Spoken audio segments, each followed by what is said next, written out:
नमस्कार, इनसे मिलिए ये है खास। ये कार्यक्रम हम आपको जगह जगह जाकर दिखाते रहे हैं और ऐसे व्यक्ति से आपको मिलाते रहे हैं जो हमारे समाज के लिए खास हैं।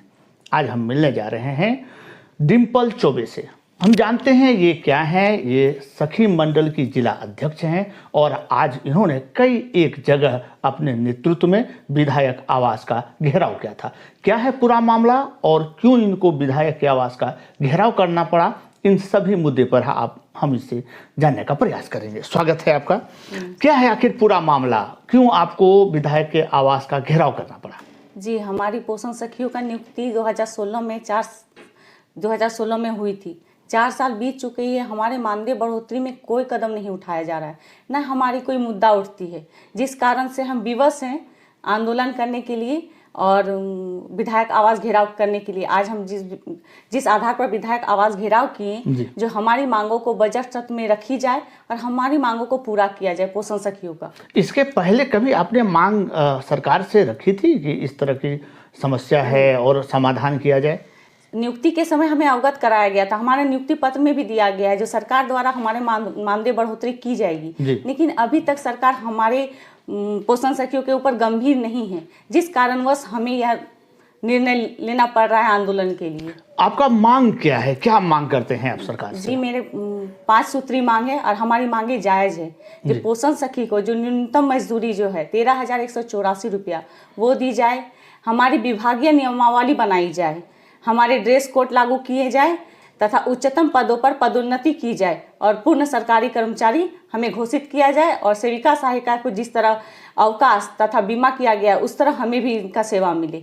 यही हमारे 5 सूत्री मांग है। तो अगर वो नहीं मानती है सरकार, जैसा आपका कहना है कि सहायिका और सेविका दोनों को जिस तरह से सुविधा मिल रही है वो सुविधा आपको भी मिले, तो आखिर कौन सी सुविधा है उनके पास? उनका अवकाश किया गया है, अवकाश दिया गया है, उनका बीमा कराया गया है, उनको ड्रेस कोड लागू किया गया है, उनका नियमावली बनाया गया है, जहाँ तक कि पोषण सखी इस सभी सुविधाओं से वंचित हैं, जिस कारणवश हमें आंदोलन करना पड़ रहा है, अपनी मांग को सरकार के समक्ष रखना पड़ रहा है। आज के बारे में बताएं कि विधायक से आपको क्या आश्वासन मिला या क्या कहा उन्होंने आप लोगों से? देखिए, विधायक से हमें क्या संतोषजनक आश्वासन मिला। उन्होंने अपने लेटर पैड में हमें मांग पत्र पर हमें लिखित दिया है जो हम पोषण सखी के मुद्दे को बजट सत्र में रखेंगे और आपके समस्याओं का समाधान करने का प्रयास करेंगे।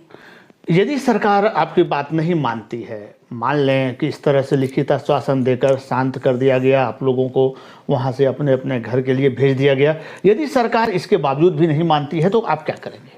जी, इस वर्तमान सरकार से हमारे बहुत सारी आशाएं हैं, क्योंकि इन वर्तमान सरकार को हमारे बनाने में हमारे पोषण सखियों का पूर्ण योगदान रहा है और हम लोग जी तोड़ मेहनत करके इनको जिताए हैं। और इसी आशा से जो हमारे बारे में ये सोचे, पोषण सखियों के हित के बारे में सोच के हमारे मांगों को रखे, हमारे मानदेय बढ़ोतरी करे, हमारे बारे में अपनी गंभीर रूप से अपनी धारणा रखे।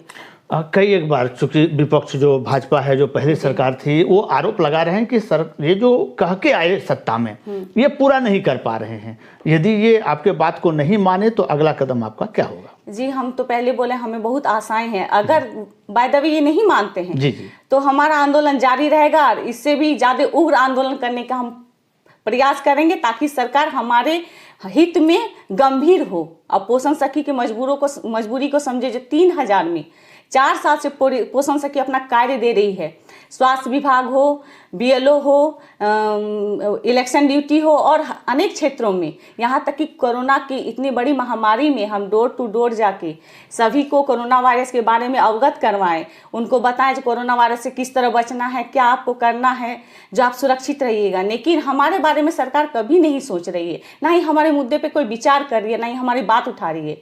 इस कारणवश हम आंदोलन करने के लिए आंदोलन करने लगे हैं, क्योंकि पोषण सखी को कोई जान भी नहीं रहा है। यहाँ तक कि हमारा ड्रेस कोड लागू नहीं है। सबसे बड़ी बात, ड्रेस नहीं रहने के कारण हमें कोई पहचान नहीं रहा है और ना ही विभागीय नियमावली हमारी बनाई गई है। हमारा मानदेय बहुत कम है, 3,000, जिस कारण से हम अपने परिवार का भरण पोषण नहीं कर पा रहे हैं और ना ही अपने बच्चे को अच्छे स्कूल में पढ़ा पा रहे हैं, नहीं अच्छे भोजन दे पा रहे हैं। हम क्या कर सकते हैं, इसलिए मजबूर हैं हम। आपके साथ कितने लोग हैं? सखी मंडल के कितने लोग हैं इस समूह में जो आप आपके साथ अभी चलने को देखिए, तैयार है? हमारा नियुक्ति सिर्फ 6 जिलों में हुआ है। 6 जिलों में हुआ है। 6 जिलों टोटल पोषण सखी है 9,000। संख्या भी हमारा कम है, इसीलिए हम आशा करते हैं जो हमारे बारे में सरकार थोड़ा गंभीर हो। चलिए, आपने समय दिया, बहुत बहुत धन्यवाद आपका। ये थी डिम्पल चौबे, जो हमें बता रही थी कि इनकी समस्या क्या है। इनकी नियुक्ति तो हुई, लेकिन बढ़ोतरी नहीं हो रही है इनके मानदेय में।